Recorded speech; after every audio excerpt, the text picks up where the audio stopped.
ustadz ulama untuk meluruskan akidah umat? Saya kira memang pada zaman sekarang ini para asatid, para ulama, para kiai, para habaib itu memang harus gigih menjelaskan akidah Ahlus Sunnah wal Jamaah. Kemudian juga meluruskan syubhat-syubhat orang-orang yang menyimpang dari Ahlus Sunnah wal Jamaah. Termasuk tadi yang berkeyakinan Tuhan bersemayam di Arasy, lalu pukul 3 pagi turun ke langit pertama. Nah, biasanya semua akidah yang menyimpang itu tidak rasional. Karena kalau salafi ini dikejar, Tuhan ini turun pukul 3 pagi. Itu pukul 3 pagi ikut waktu daerah mana? Kalau waktu istiwa kan jalan terus. Jalan terus. Setiap matla itu selisihnya kan kecil. Berarti Tuhan pindah-pindah. Ya, kalau waktu Indonesia dibagi 3, itu pukul 3 ikut daerah mana? Mereka mungkin jawabnya turun terus. Kalau turun terus, lalu naiknya kapan? Itu kan problem. Nanti mereka ditanya, ngapain turun? Mungkin mereka bilang, loh, Tuhan itu turun untuk mendengar doa kamu, makanya bangun sholat tahajud. Lalu kita tanya, apa kalau tidak turun nggak dengar? Mereka bingung lagi. Karena kalau jawab Tuhan nggak dengar, kufur mereka, kafir. Kalau jawab sebenarnya dengar walaupun nggak turun, bisa ditanya lagi, loh kalau dengar dari Arasy ngapain turun? Tapi biasanya kalau terdesak jawabannya bila takyif wala taksir. Oh, itu kan cara ngeles terakhir itu. Cara Kalau dialaskan Tuhan itu di atas dengan Isra Mi'raj gimana, Kiai? Itu buktinya Nabi Muhammad naik ke atas jemput sholat bolak-balik. Berarti Tuhan di atas. itu tempatnya Nabi ketika bermukalamah dengan Allah. Di dalam hadis-hadis tentang Isra Mi'raj tidak ada keterangan bahwa itu tempatnya Allah.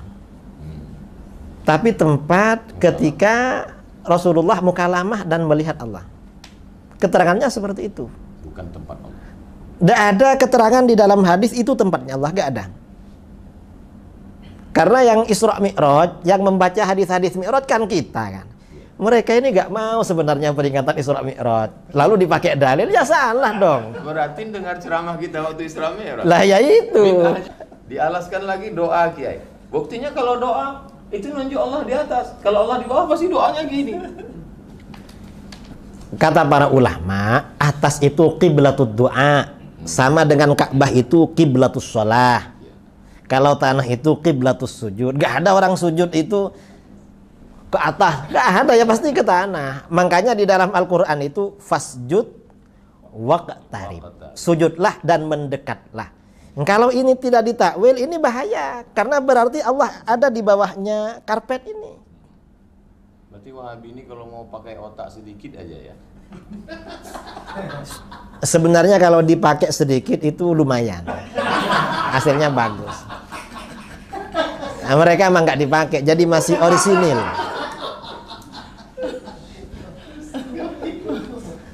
Jadi Kiai, bagaimana umat ini yang sedang perlu persatuan dalam bidang ekonomi, kita diserang babak belur dalam bidang politik, bagaimana komunis bangkit, tapi di dalam kita sedang dihancurkan barisan. Apa kira-kira mungkin nggak ini gerakan ini disusupkan untuk memecah umat Islam dari dalam?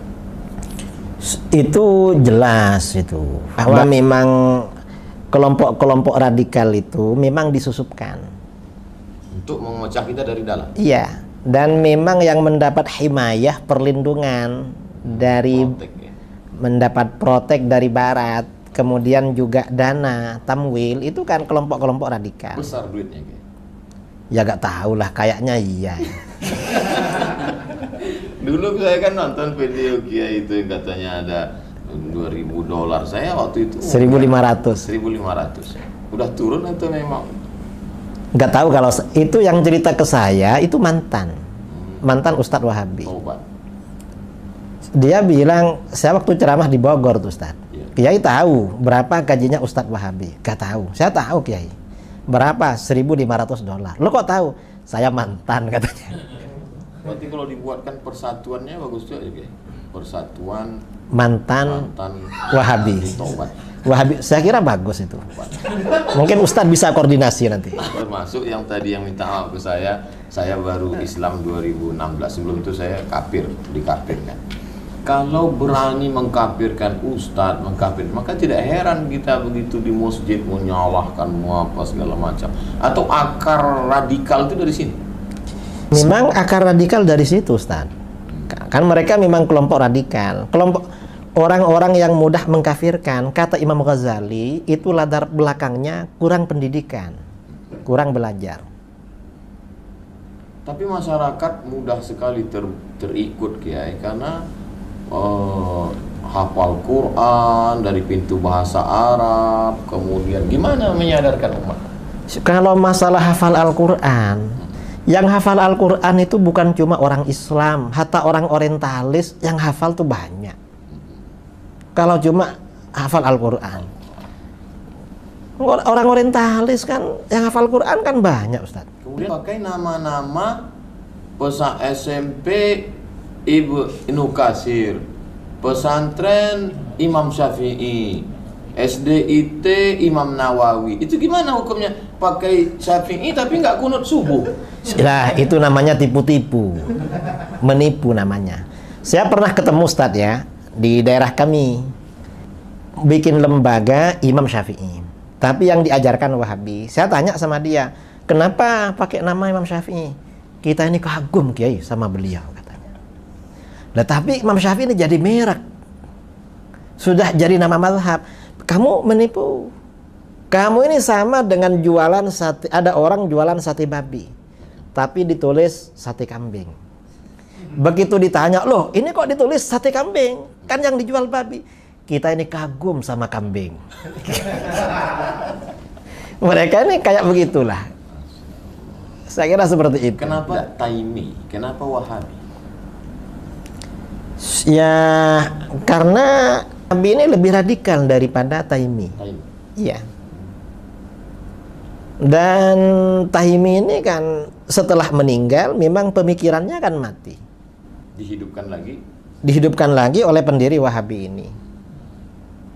Dan nama ini juga dipakai oleh mereka kok. Ulama-ulama Wahabi di dalam kitab-kitabnya menyebut bahwa Wahabi ini merupakan anugerah dari Allah. Untuk membersihkan.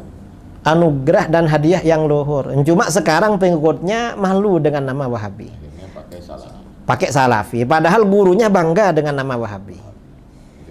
Jadi muridnya ini apa? Ukuk ya? Apa ukuk itu? Durhaka pada gurunya itu. Gak mau sama nama kebanggaan gurunya.